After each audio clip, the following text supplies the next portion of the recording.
Yo, what is going on, guys? It's Aspect here, and today we're going to be breaking down Warped Ridge, which is one of my more complicated and beloved projects. My most long-term song I made in a very long time. And yeah, let's get started just talking about it overall, I guess. The concept of Warped Ridge, you can kind of see it in the album art, which I guess I actually have as my background. Actually, it's quite small, but it's very zoomed in here. But it's sort of this like quasi underwater kind of realm where it's like you're not really in water, you're more in like a weird like I don't even know, like embryonic fluid kind of thing, where it's like water that you can breathe in. It's some weird pocket dimension of this like super powerful creature, which is like I don't even know how to communicate this in the music, but it's this you can kind of see it in the drawing of the creature. It has these like white orbs along its body. It's a like it's like an amalgamation creature where a whole bunch of like researchers that were working on research according to the adjacent to the astral sea all got like destroyed by their work and merged together into one being. So yeah, this thing has deep ties into my lore, which I don't know how to communicate. People can interpret it in the way they want. Maybe one day I'll make an anime. I don't know. But getting started, all this stuff has a lot of meaning to me. Though all the pads, all the sound design, and the ways that I made it are quite interesting as well. So I mean, the main basis of the song is this gigantic pad in the background. So let's take a look at this.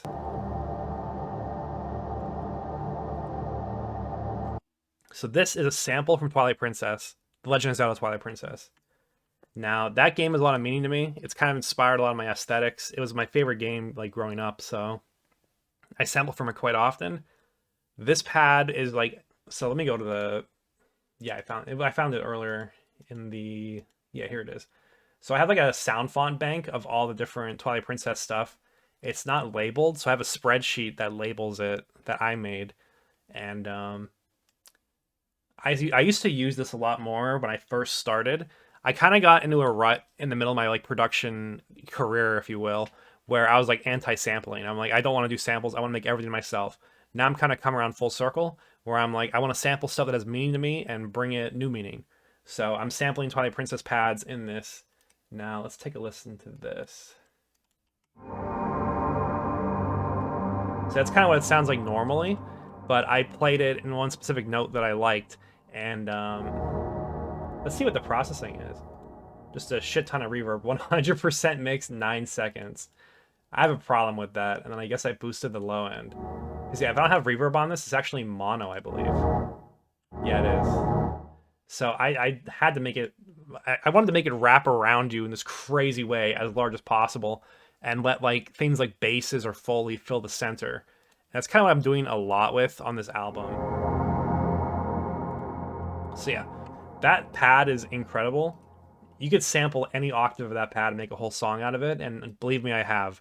So another cool like aspect of that, if you will, is that since I used that so many years ago so often, like I think like Vision Darkness used it, maybe Spirit Factory, and probably a lot more, that it almost feels like foreshadowing, or at least to me, like that sound has meaning to me from my old music that almost seems like it's foreshadowing, but it really wasn't. It's just me using a sound that I like repeatedly.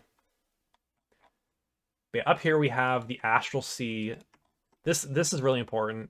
This is sound design from Astral Sea, re-sound designed into these like long, grainy, sort of undulating kind of sounds, and I love this. And this has meaning both to the lore of the album, because it's very related to the Astral Sea and developing that as it actually is. And guys, I don't even know. I have so much like lore written, and like I'm using leitmotifs and like using sound design as leitmotifs, and like nobody even notices. Nobody even like, does anybody notice except for me? I have no idea.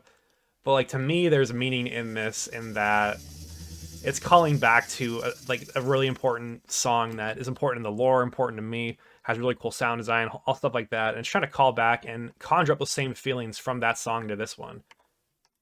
And I guess that's pretty much it for these layers. I have like wind. This is from like I've downloaded a ton of like game audio sound design and like samples. Used them a ton in this, so that's kind of where directionally I've been going, is like sampling game audio stuff, I guess. Oh yeah, and then there's this. What was this from? This is from Empyrean University.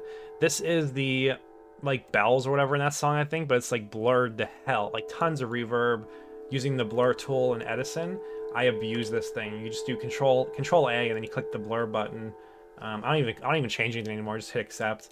What it does is just it's basically just convolution reverb with white noise, but it just sounds good and it's really quick and easy to do, which is what you want when you're doing like a fucking file that is this big. So that sound is really good. And again, it calls back to the Imperial University, calls back to the feelings you felt during that, calls back to the lore that came up during that. That I don't think I could do a very good job of communicating, but one day I'll make an anime or something. I don't know, guys. Yeah, that goes on for a while because it's just kind of like setting up the scene. It's kind of like an establishing shot, if you will, and then we introduce this first kind of melody here, which is this like crazy chord. This is sort of calling back to the Relic theme melody as well, where it has this like bass note into like big chord with a lot of close together notes that are kind of, it's just playing the whole scale basically. But it's kind of trying to call back to the Relic theme melody to say that Relic has some importance to this location. And that's kind of what I'm trying to communicate there. But at the same time, also trying to make it distinct. I believe it's playing a lot of different notes in the Relics theme thing. But I want people to be able to try to make that connection in their brain where it's like, oh, this sounds like Relics theme. Like, is there some kind of relation here? And then maybe someday, like I said, I'll make an anime, and then the relation will be built more thoroughly. And what is this stuff? I don't even remember what this is. This is like some ancient sound design.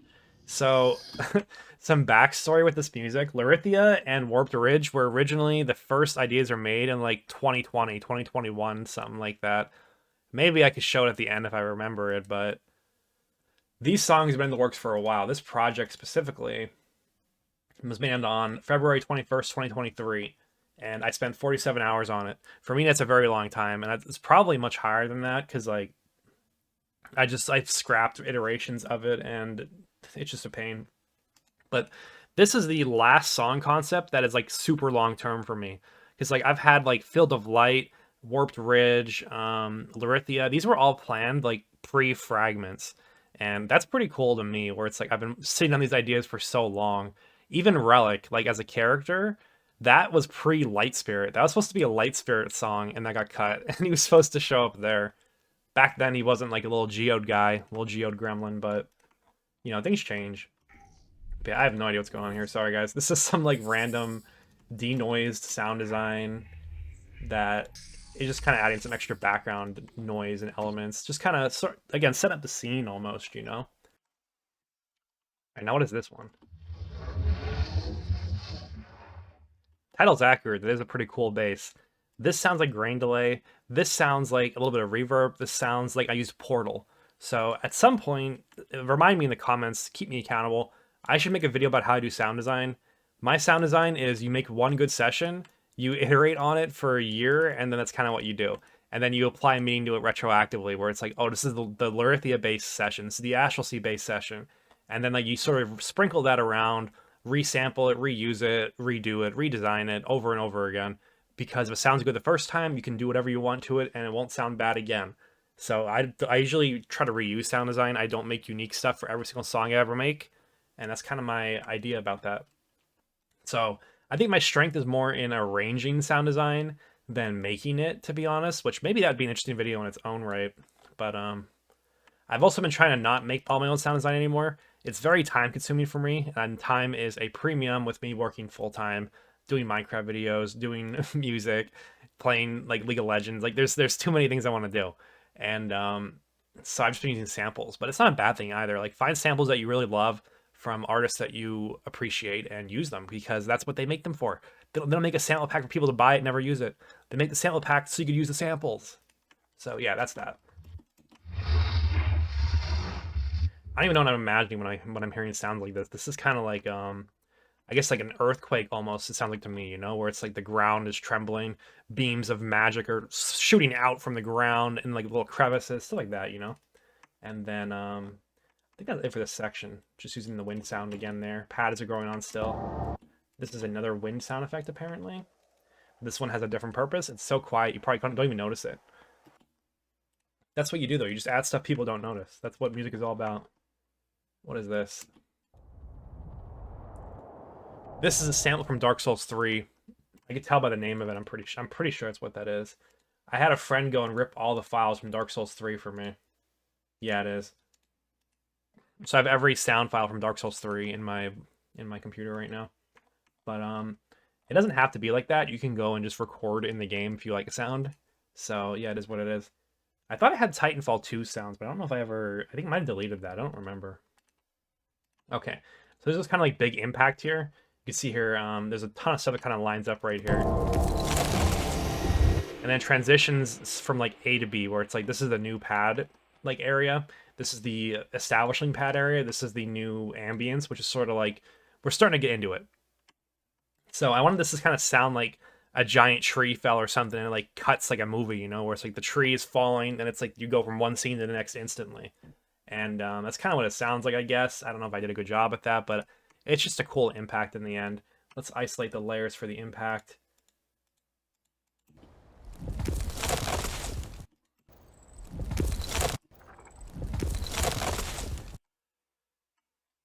And then, yeah, sound design down here, this is the Zaya double morph, you can see. This is a sound design session that I had received from Zai and Nya, who had met up IRL, apparently, and did, like, a whole bunch of sound design work. I don't know if they ever use this, but, like, shout out them, because it's awesome. I'm using it, abusing it, constantly resampling it throughout this album, and I love it. So, I don't even know how you make something like that. But Zai should make videos of how he does sound design, to be honest with you. But I think he might want to keep a secret sauce. I don't know, but it's so good. It's way too good. So yeah, this transitions to this new ambience. What is this one? Misclicked, of course. Okay, this sounds like a piano blur pad. And then are there any processing on this? Just a little EQ. That's a crazy EQ. What am I doing? What am I doing? I'm trying to squeeze high end out of it. It's like I have this absurd EQ that it gives a little bit of white noise in the top. Because I just have a problem with having enough high end in my music. So this is how we try to address it. This is absurd. But yeah, it's a piano blur pad. It's from 2023. I don't know the source of it. Probably it's in this song because it's not pitched around at all. So what you do is you'll write some piano melody. Often when I make a piano pad, it'll either be the main melody or a scrap melody. And then you record it with FL Studio, just record a snippet of it or the whole thing. You can even add more reverb to it or take reverb away. Then you open up the file in Edison. I already showed you this, I think, right? You go to the blur thing, Control A, hit blur, accept. That's all you got to do. And then it makes a cool pad. And it's efficient, it's fast, it's what you need. So yeah, this is like the new ambience. What is this one? Another Twilight Princess sample. I don't really know what this one is. I remember this one was very painful to get in tune. I don't even know if it actually is in tune or not at this point. I'm usually good at telling that, but this one was a little bit hard to work with, but I did like the vibes of it. So I like this sort of like, it's almost like a reverbed square wave respace. That's kind of what it sounds like. And now we're starting to get some of the sound design in here from the Zaya double morph. Yeah, this stuff is awesome. This is fun at like the very center. Like I was saying, I want these pads to wrap so far around your brain, and then in the center, these like weird kind of Foley, weird kind of basses. I don't want you to know where the Foley ends and the basses begin. You know, that's another part of my philosophy with bass design. It's like I want to combine them into a way that's very interesting, where it's like people call these explosions a lot. That's pretty accurate, I guess, because it's like a lot of it is like abstract expressionism of like magic spells, very magical terrain, weird stuff happening, you know? So it's kind of like what I'm envisioning when I'm arranging something like this. This is just an impact, probably from a library that I have. I have a lot of contact libraries. Don't spend as much money on them as I do. This is a sine wave pad. So this is let me go to it. Serum with a sine wave, a little bit of fine tuning modulation on that on an LFO, and then the filters being moved up and down as well, and then the levels going up and down in the serum. Actually, it's just kind of like then chorus and reverb, just to give it a little bit more of like a warbly sound. This was inspired by a very old like work in progress like whip. I don't know why I said it like that. It's like an unreleased thing from Virtual Self. It was on like the Path Selector or Technic. I don't even remember what it was. I think it was the Path Selector like Twitter account.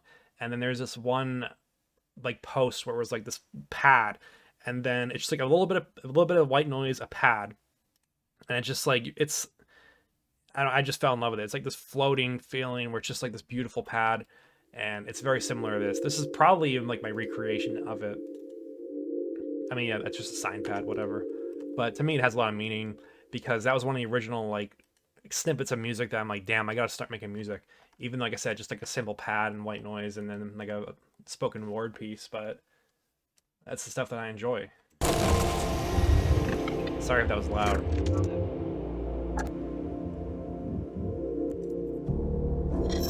So the tension sort of dies down a little bit, and we go back into another round of development on the different melodies for this song.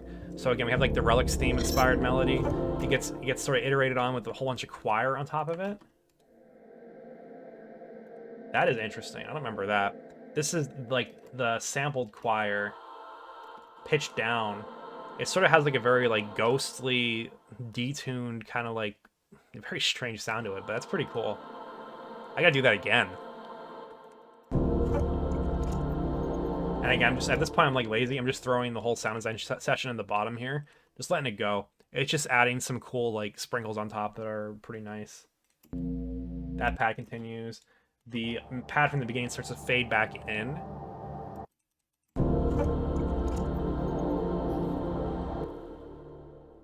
The sine pad's played an octave above now. That's pretty much it. The astral C sounds like comes back here as well.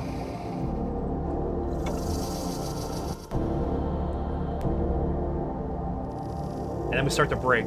This is the brand new section this is a section that I love. This is like where I started cooking. So the main sort of like motif of the Warped Ridge album is this kind of like ascending melody where it's like the 1, 2, 3, 4 kind of thing. So this is completely new to Warped Ridge, and it's kind of like the Warped Ridge melody. It appears in some other songs in this album, and maybe even on the first album. I don't remember, but this piano, I made it. This really cool ARP. I don't even know how I made this. This thing is just awesome. Probably throwing random notes down bit by bit until I got it to work. The velocity is very important to this because like it sort of allows me to emphasize certain notes and like de-emphasize others. It's just a really cool sort of pattern, and I don't make stuff like this often that is this good in my opinion. But yeah, so this is starting to go. Automating reverb, automating volume of stuff. This is the main chord progression of Warped Ridge now.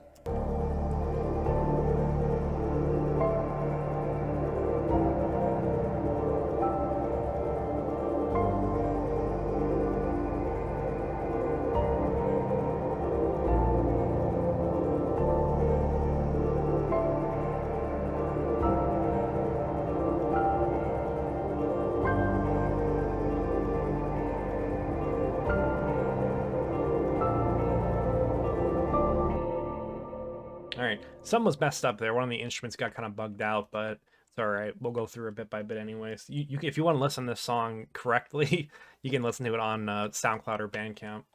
I don't even know if I'm going to upload to Spotify. I'm kind of done with Spotify, and I don't want to get into it. But this is the main chord progression of Warped Ridge. This is used in a couple other songs in the album. It's really good. I don't even know how to explain it. This is something where I can't teach you how to write this. This comes from the soul. You need to have an idea what you want to do and communicate. But this like sort of a very dissonant part here is really cool. I enjoy this a lot. And it repeats and adds a bit more on top. Another really dissonant piece here.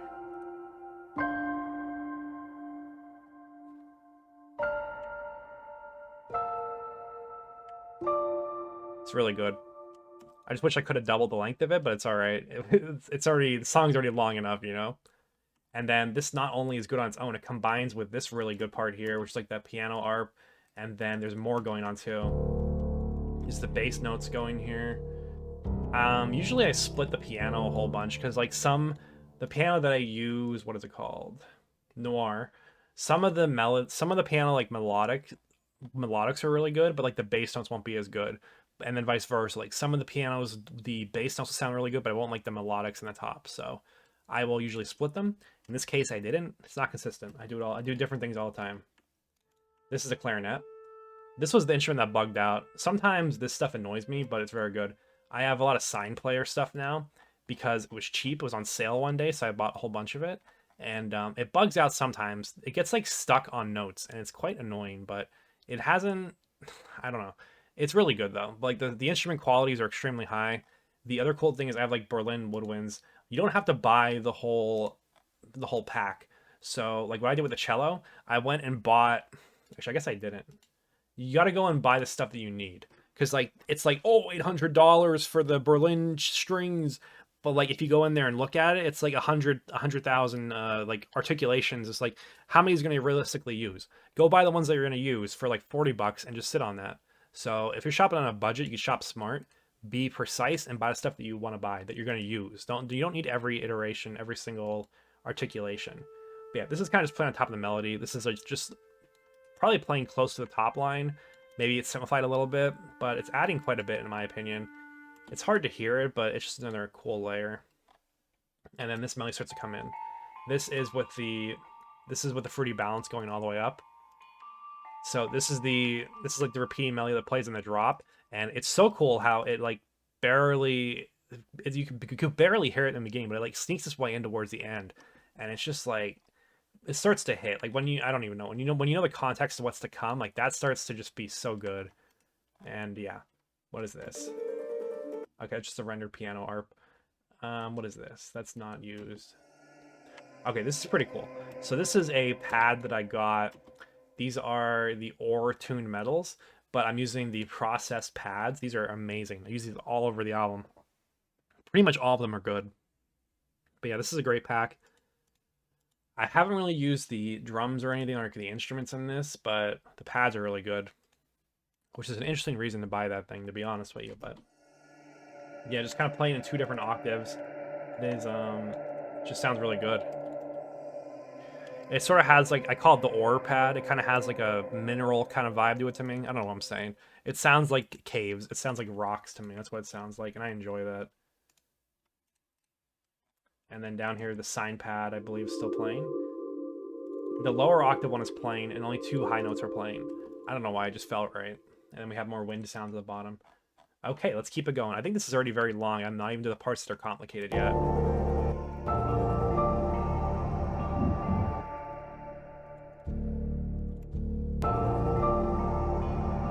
Oh, it's just so good. Guys, it's too good. So this part is really, really good too. This is I don't even remember the oboe being here.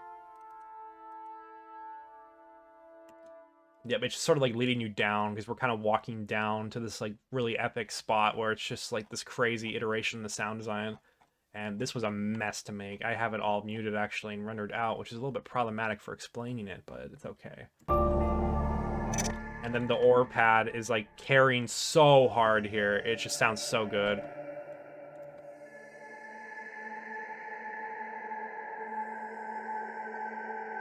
This has a ton of like random EQs, take out annoying sounds, and a big reverb on it as well, by the way. But yeah, then we make our way to the drop, which is like, this is a really cool section in my opinion. So kind of, this is like a lot of very small sounds that are coming together to make something bigger. I guess it's a time. So let's listen through it first, and I'll try to gather my thoughts to explain it.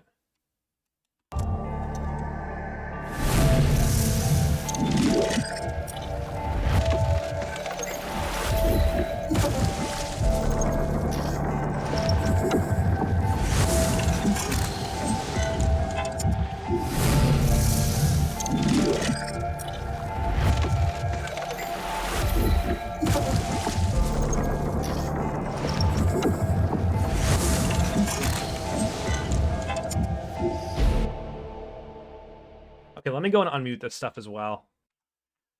Okay, I went and unmuted. Some of this might not be used, but we'll just talk through it anyways. So what I'm really focused here on is a very strong sense of push and pull, where it's like from one note to from one like hit to the other, you're being dragged, like you're being pulled with like a huge rope from one part of the song to the other, where it's like everything is smooth and flowing into each other, but also impactful. And it's like, a lot of this is basically boiling down to white noise that gets that job done. And it's very, very piecemeal, as you're going to see here. So the main body of it is the Xi double morpho. This is a sample from Arc Knights. It's pitched down a bit. Maybe I put some extra, I put distortion on it, a little bit of chorusing for the most part. But again, like, it's just the purpose of white noise and Foley. I believe I mentioned it, but like, I don't want you to be able to realize where the basses start and the Foley ends, because I want it to smoothly fit together.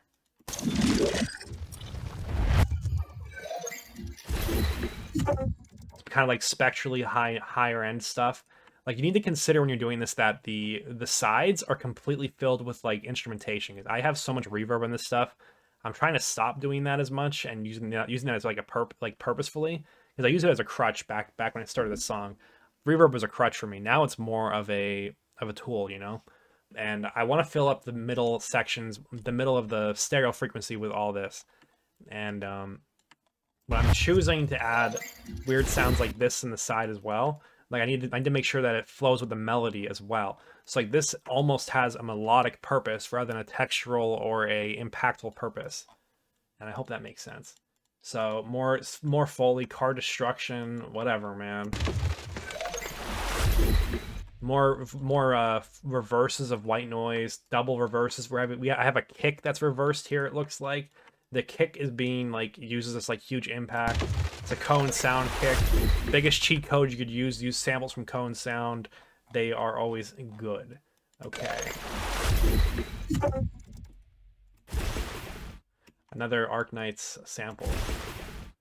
And then this is doing a low end, this is doing the high end.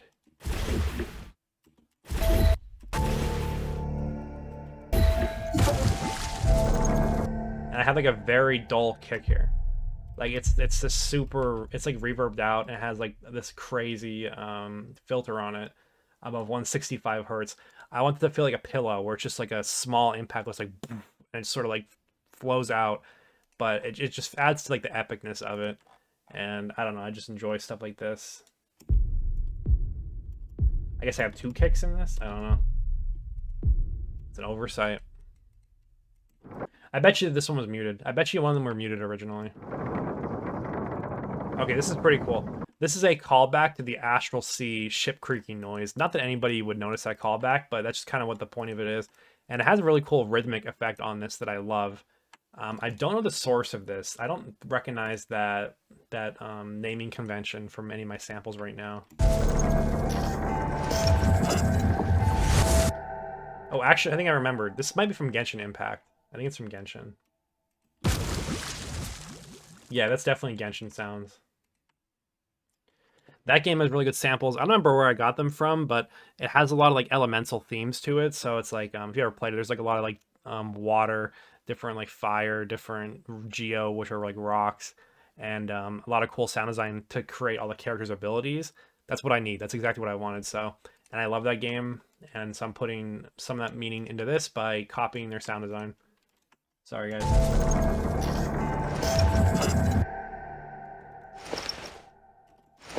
That has a really bad peak in it, but when you have everything together, just sort of like it works its way out. Probably should have been EQ'd, but it's all right.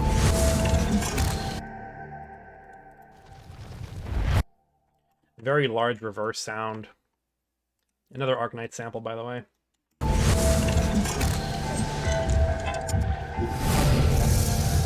I do think it kind of just repeats after this. And to even approach making something like this, I guess like my idea for this is that I have this like very like 1, 2, 3, 4 kind of melody here. I didn't even mention all the parts of the melody yet, but the basses are sort of following a similar thing where it's a different like vibe, a different like pattern where it's like long note, then it goes like 1, 2, 3, 4, and then it sort of restarts again with like a huge like statement of like a longer like 1 bar impact, and then it sort of goes to the 1, 2, 3, 4 kind of thing where I don't know, just like it's the rhythmic pattern makes up the basis of like the concept of how I'm arranging the basses. So this was done on the basis of rhythm. Usually I don't do that, to be honest, but that's why I'm arranging it in the way that's arranged.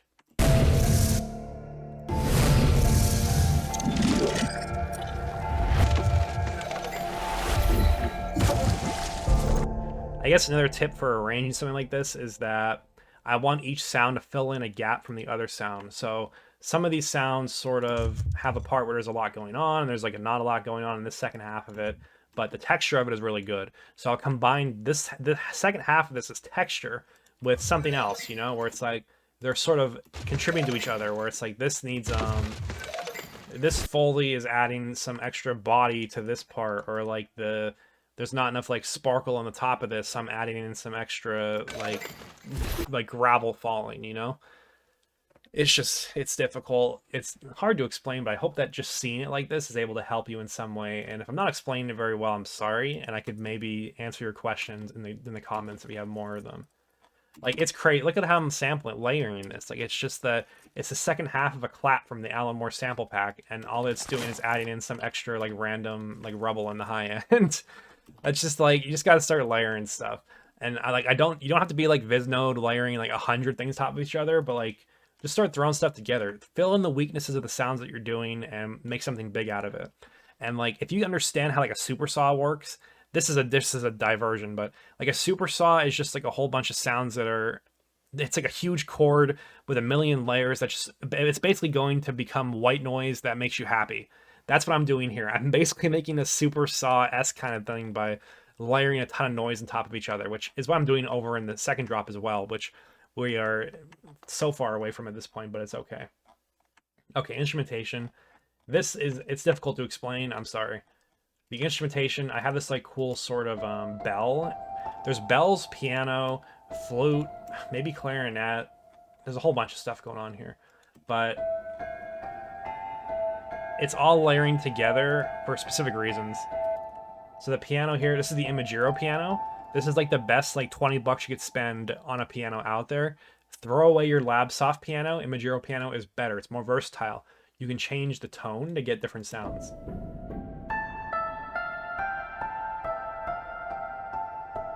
But yeah, this thing is awesome. There's other pianos too. I never bought them because I love this one so much. I'd probably like them too, and I'd probably have uses for them, but yeah, highly recommend that one. So the bass note drops down here for the second half of the drop, and then drops down again. It just kind of does that. I think it sounds good. It helps bring the listener through the journey where it's like there's a little bit of iteration in this melody where it's like, as you're going down more, you're sort of traveling to a different location. That's kind of how I feel about it. It's probably, there's a music theory reason for it. I don't know music theory, so what I just did is I feel like, oh, we're going somewhere, so we need to have this travel with us, you know? So it drops down.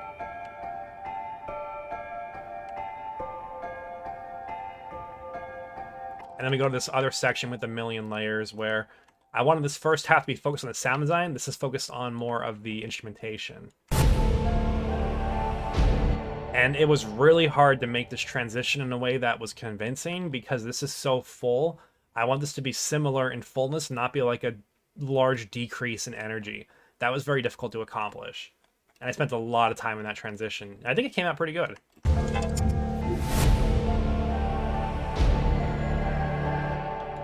So this is iterating the melody farther. I have a bassoon going on here. I enjoy the bassoon.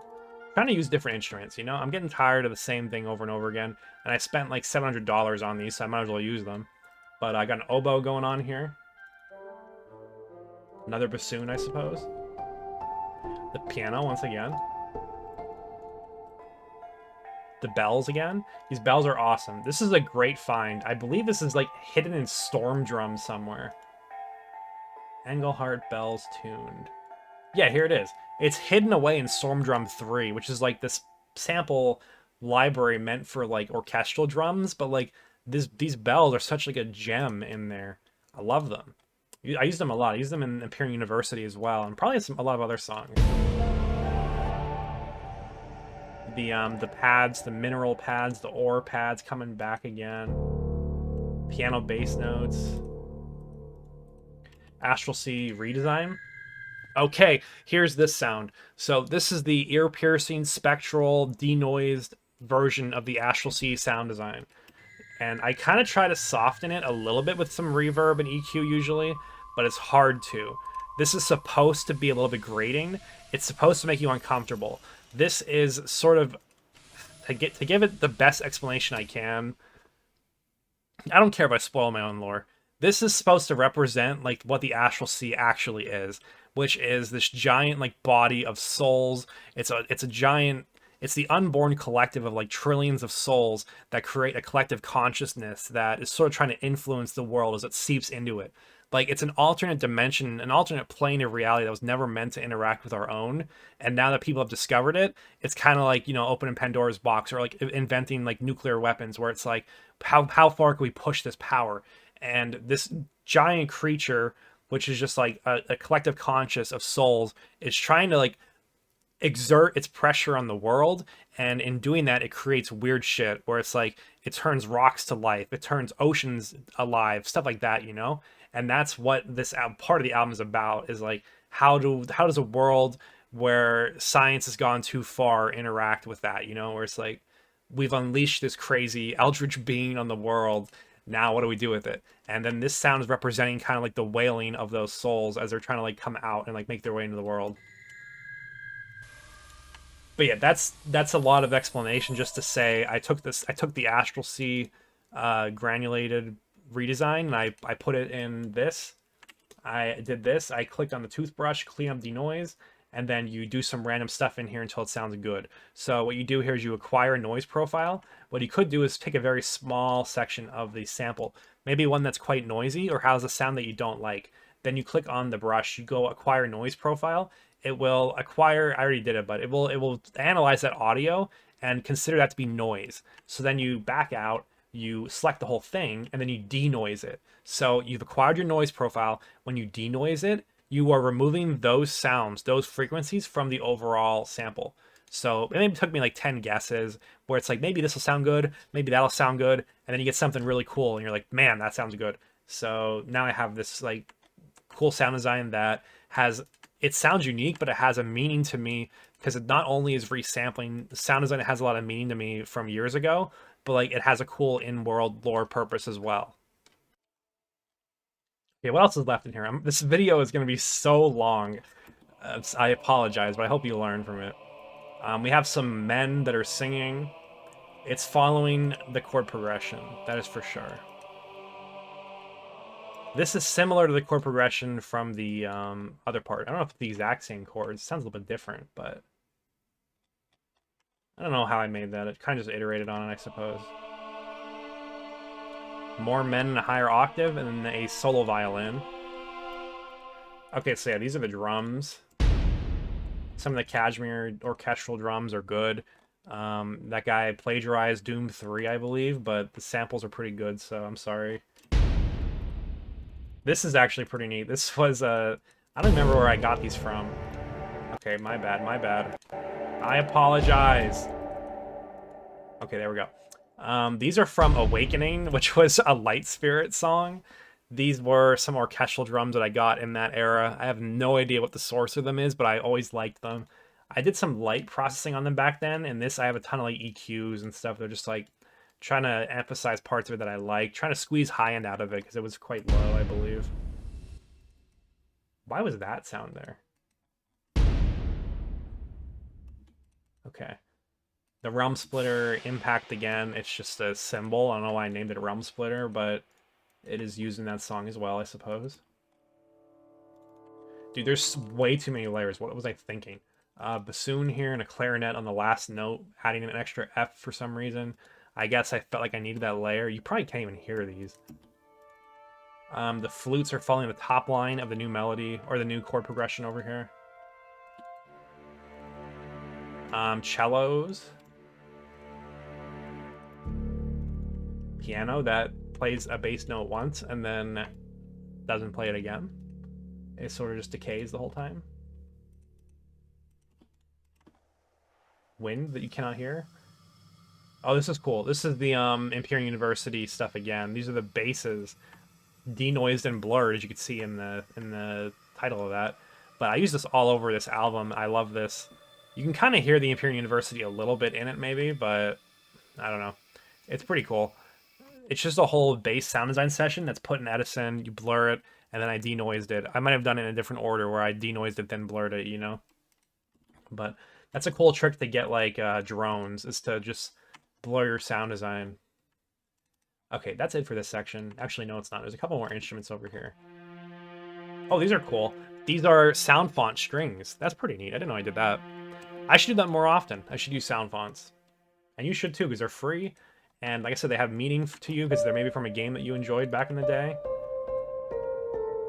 Oh, is this like cut half of it? No, it's pretty much the same. So I only used the second half of this melody, it looks like. But this is sort of following the top line of the progression, I guess. This is unique to Warped Ridge. I don't think this is any kind of leitmotif. But I should save this. Okay, that's almost it now, finally. There's some kind of impact here. Sure, it's just another boomer. I call them boomers. They're they're these things. This is an oboe following that top line melody from the piano. Okay, that's actually it now, I believe. Way too many layers. I had to add a lot of extra ones to try to, like I said, achieve that energy where it's like I don't want the energy to fall too much from this section to this one, despite the lack of sound design. But yeah, pretty good. Good job, me. I get a gold star for that one.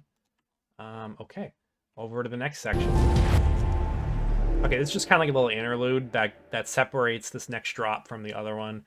Pretty much just reiterating the same ideas we already have so far with like the relic melody here. This is more of the clarinet that's sort of just holding a bass note because it sounds cool. Actually, I have a respace here now as well. We introduced the bass. Simple respace. Saw wave, filter, distortion, you know how it goes. If you're here, you should know how to do that. That's crazy. I don't know what that is. It's a very time-stretched, fucked up sample from Genshin Impact. Something tells me it's not supposed to be like that. Maybe it is. It does sort of have like a portal, like phase shifting kind of vibe to it, you know, where it's like you are teleporting from one area to another almost, so it feels like to me. This is just like acting like a little impact as well.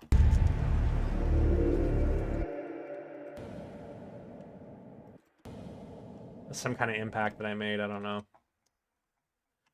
Okay, the sign pad comes back, I believe. Yeah, it does.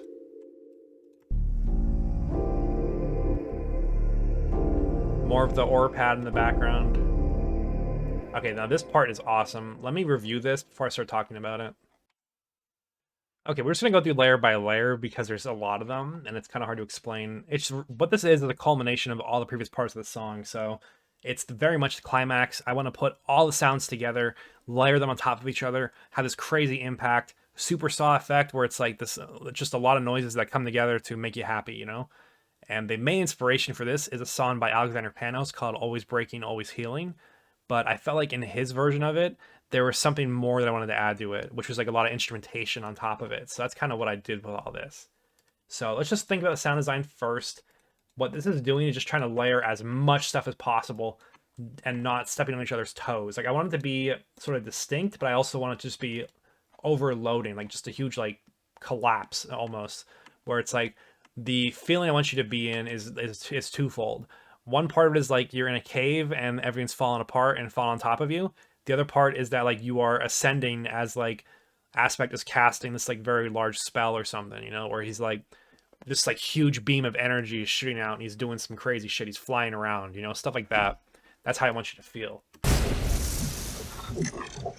But yeah, I'm just trying to make this stuff constantly chirp in the background where it's like just so many little bites of sound design coming in at you. And to emphasize each of them individually, it's interesting. You want, because there's parts of this that fall into the background. It's like a background bass, and some of this sort of jumps out like, ooh, that was cool. That had like a melodic implication almost. I'm trying to find it. I think it's this one.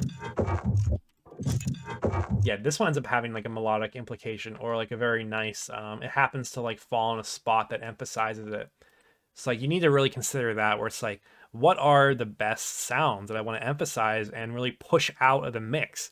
And it's like, put those in the places where there's lulls and other sounds. And then the background sounds can do whatever they want, just to add texture, just to add ideas in the background. Yeah, it's complex. It's actually not complex. It's easy. It's just strange, you know. It's a mode of thinking that you need to get used to. And the only reason that I'm used to it is because I've done it for so long and failed at it for so long. So I recommend you do that as well. Okay. This is the tree falling from the intro, but not processed, so it's quieter and also lower. That's pretty cool. I didn't know I did that. Yeah, more sound design, more of the Astral C pads, more the Larithia basses. They seem to be muted, but they might still be in there. What is this one? Ooh, this is a sound from Vejer. I don't even know they use this in this.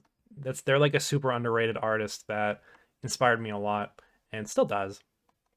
But they have cool sound packs. They might still be up somewhere. So if they do, look up Vejer, Vesoir. They're pretty cool.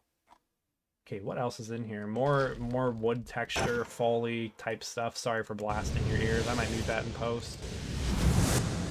Just an absurdly reverbed like sound that it just adds a ton to the side, like a ton of white noise. Again, my problem is the high end, so if I just do something like that, it's me being lazy to try to fill the high end. The sine pad's going on, of course. The pad from the intro comes back. This fills in like the low mid so much in the side. I guess that's the other reason I have so much of this. I'm just trying to make this essentially a pad where it's like layering so many sound designs on top of each other. All the pads are coming back. The choir's coming back. The mineral pads are coming back. The sine pad's coming back. The Astral C ghost pad's coming back. This like white noise is here for some reason because I needed it. This pad's come back. This is the intro pad pitched up an octave. That's pretty cool. This is probably the original sound, actually, before it gets pitched down, I think. Yeah, that's pretty cool. Yeah, free midsection there. That does a lot. The respace, this is from Moment of Respite. This is sort of like a motif. Not a motif, but I reuse the same respace in a bunch of songs. The cymbal, sure. More Twilight Princess pads for some reason. Even more sine pads. So that's the higher octave of it. Some white noise that you can't hear. This is probably from Serum, right? Yeah, it is. I like this one white noise from Serum. I know it's just a sample in Serum somewhere, but I like it. So I just put a Serum that does nothing but the white noise in it. I could just extract the white noise if I wanted to. Ooh, tremolo strings. This does a lot as well. I love these. I haven't used them enough recently, but what sample library is this? 1BV trem leg. Hollywood strings, first violin. No, that's not it. This is different than I usually do. This is not the violin that I usually use. 18V. What is that from? If it's not this one. No, I actually don't know which one it was. I could maybe look for it, but I gotta use some more of the tremolo strings. They're so good, and they work so well for what I use them for, which is just like a filler background texture, you know? Okay, what else is in here? Honestly, that's kind of it. Like, there's just a bunch more impacts, a bunch more like sound design that I felt was necessary. There's something going on here. What is this about? Piano ARP's volume on an LFO for some reason. That might not be used anymore. It was probably like a piano that went like whoop, whoop, whoop. So I hope you can picture that one. Then the extra strings come in. I love this part. This is so good. But it's sort of like just the final capitulation of this like little motif that we've had where it's like you're walking down note by note. I think it's the same as yeah, over here. F, E, yeah, it is. So instead of it like walking you down the bass notes, it's like coming down in the top line, which is pretty neat. And then, oh yeah, this is also pretty awesome. This is the Larithia ARP that comes in here. And it's sort of just, it tells you that like, oh, we're still in Larithia, even though we're in a very alien kind of location. It's just a place that's very like touched by the Astral Sea.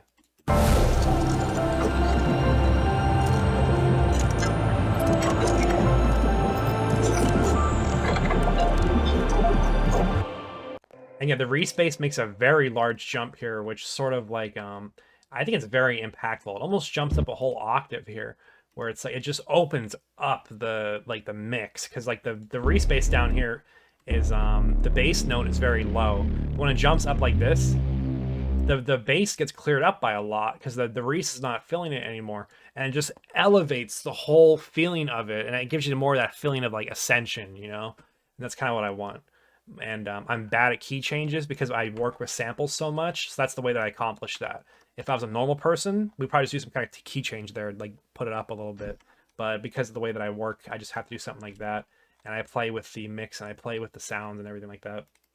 But yeah, pretty neat. I love this part. It's so good. Let's go back into here and take a look at what's going on here. I love doing little things like this. It's just like an aspect lick, I guess you could call it. I don't know. Probably not really unique to me, but I guess I wanted to have the flute there. Sure, whatever. But yeah, that's kind of it. What's this? That's crazy. I didn't even know it was in here. That's crazy. This is the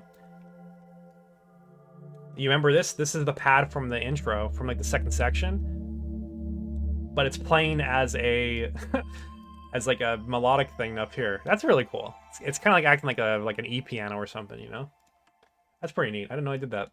See, if I didn't look back to this project file and make this like over hour-long video, I would lose some of the secret sauce that made this, you know? You gotta review what you do. I made this song largely over a year ago. It's been done for a long time, but I was like tweaking the mix because I hate myself. So I was trying to mix it for so long. And the worst sentence you can give yourself, like, is to redo the mix of a song. Oh my God. I redid this like 3 times. Like, that is worse. That's like cruel and unusual punishment to remix a song like this. And not like remix, like remake it. I mean, remix, like redo the levels and everything, because I've done it so many times. It's painful, and I would have continued doing it for another year if I didn't just say, fuck it, I'm gonna release this today, which is what I did. Tell me it doesn't distort. Okay, no, that sounds good. Yeah, this is like, I guess, kind of referencing Descent, kind of referencing the Relic thing again, but it's a new take on it. But yeah, just playing the whole scale, basically, once again. Yeah, I think that's all I gotta say about that. The exit on this drop is so good too, like the little outro here.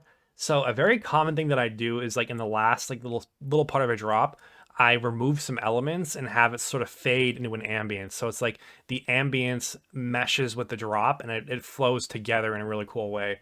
So I drop some elements out slowly.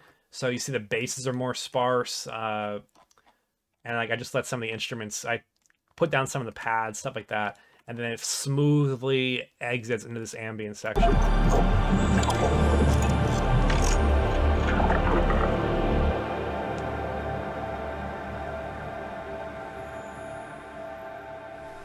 So all we're left with is the Astral Sea spectral thing, some pads. The sine pad comes back for a moment here, and then we go to the next section where we have the Warped Ridge bass note sort of building us up again. Why are we building back up again? I thought the song was over, but something's coming, and it's pretty cool, and it means a lot to me. The Imperial University pad again, more Arknight samples. But we're just iterating on the Warped Ridge stuff over here. So this is that melody from the end of the Warped Ridge section earlier, second half of the drop. And then we have the Larithia Reprise. This is the intro song to the album, and this is like a reprise to it in the intro of the second album. Oh, it's so good. I cooked. It's really good. Let's just go through the layers of it. So I have the Warped Ridge sort of like 1, 2, 3, 4 kind of thing going on here. Where is it? Yeah, this. So I'm combining the Warped Ridge, like 1, 2, 3, 4 melody like this, with the Larithia theme that is already established, combining them and using them together to sort of like prove a new point where it's like, this is Larithia, but in a different kind of angle. So yeah, the cool ARP is still going on in the background too. This is some like kind of weirdly filtered sound font strings. And then these are all just playing the Larithia actual like melody. I'm not going to go into that too deeply, but I wrote this in like 2020 and I was sitting on it for so long. I think I accidentally used it in a song that it's kind of went under the radar and I didn't promote very much. I'm not going to talk about it anymore, but the Lyrithia melody is really cool. It's just this like huge like traveling melody that goes from like high octave down to low, back up, and it sort of like gives you this almost like a preview of the journey that they're going to go on, where it's like you start up high, you travel down, you go back up. I don't even know, but it's just something that I enjoy. This is a melody that I've been sitting on a long time. It has a lot of meaning to me, and I just kind of wrote it randomly by iterating as well. So you apply meaning to things retroactively. So you don't say like, oh, I want to write a melody that is representing this. In my case, I'll write like 30 melodies and be like, okay, what's the best ones out of these? And then I will retroactively say like, oh, that melody sounds like this to me. And then after 20 hours of listening to it, oh yeah, that's the Lyrithia melody. Yeah, that means a lot. That sort of conjures this kind of feeling for me. That's how my process. Your process might be different. I don't know, but that's how I do it. The choir is playing a melody with some extra notes here. Mineral pads coming back once again. So there's a bit more iteration on the Lyrithia melody here as well. The piano in the high end is playing this like extra little part down here. This is combining the warped ridge part of it with the Lyrithia part of it again. And then even then it's iterating more in the warped ridge because this is going upwards in direction now instead of downwards. And it's sort of, again, like marrying the two concepts together in this like recapitulation of everything over here. Okay, where was I? Track 17. Astral Sea redesign. Yeah, the spooky ghost pad is going on in the background still. The bass notes of the Lyrithia melody being played here.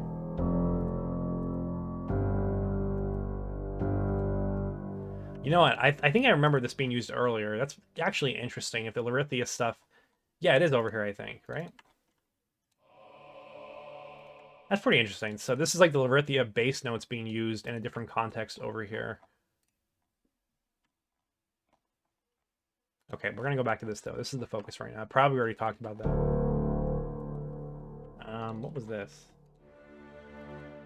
I don't know if that got used or not. If usually I render sign player stuff out because, like I said, it could be annoying and the notes get stuck a lot on it.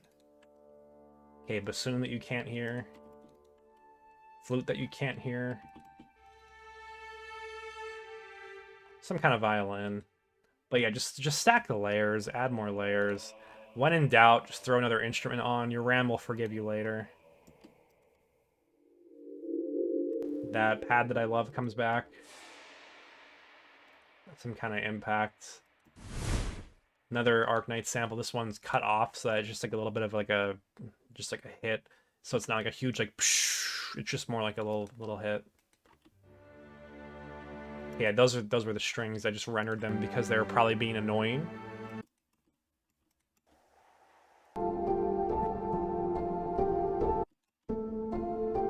Okay, piano. The Lyrithia trademark TM melody.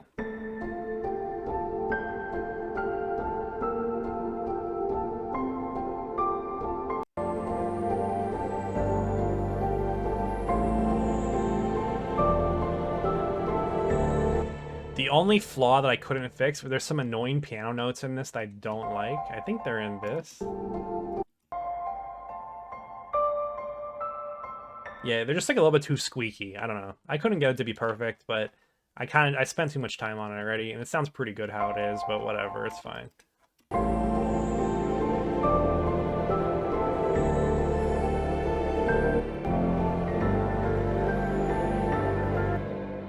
These are unmuted for some reason. I guess I didn't use these till right now. You can't hear this anyways, but like I guess it's adding some microscopic layer that is pushing the mix in some way, I suppose, whatever. Pretty common trick to automate your reverb up on something to make a little transition impact. I don't know what's being automated, to be honest with you. There's too many things to check. Okay, we're going somewhere else now. We're going in a downward direction again for the send-off to the song. The drums come back as well. This is the Towering Below melody, and this is sort of, again, calling back to that song. I really enjoy Towering Below, and I might make a breakdown on that one too. I could do it on like all the songs, it just takes time.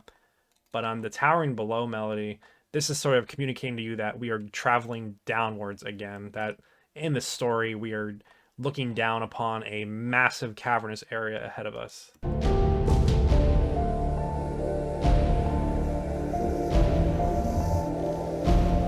Again, we're just using some of the same samples again, nothing new here. This is copy pasted from the intro, the Astral Sea pads, and then the Warped Ridge melody comes back again.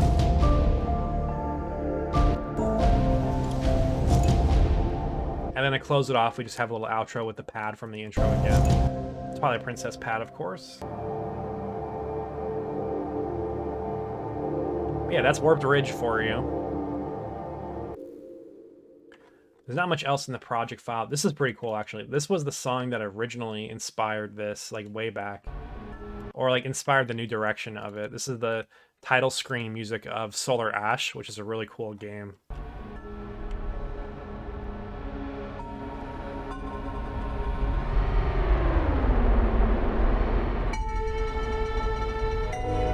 That's enough of that. I don't want to get copyrighted for 1 minute of this song in my hour-long video. And if I do, I'll delete this part of it. But that song is awesome. You could probably tell how it inspired me directionally, because it's kind of like the song is purposefully rough around the edges. It's purposefully very, very muddy. There's purposefully like a lot of reverb and stuff, you know? And it's that I enjoy that a lot. That's the kind of music that I enjoy. And I copied that basically. Or it's like the music, if you want to make cool stuff, just take ideas from what you love, you know? And it's like, if you like it, there's a reason for that. So take those ideas and iterate on them and make something cool out of it. That's kind of what you got to do. It doesn't really look like there's any cut sections in this. I have a second arrangement here. This looks like it was just the sound design when I was figuring it out, but nothing got cut from this song, which is crazy for how long it took to do. Pretty much just made it from start to finish and then tweaked things forever bit by bit. But yeah, that's it for Warped Ridge. If you have more questions on this song, let me know. Anything in particular that you want to see from me with this, let me know. I can do that. And yeah, hopefully this will help you out. And if not, I'm sorry for wasting an hour of your time, or probably 30 minutes if you watched it on 2x speed. I don't know. We'll find out. But yeah, until next time, guys, thank you all for watching. I'm making more of these, and yeah, I will see you then.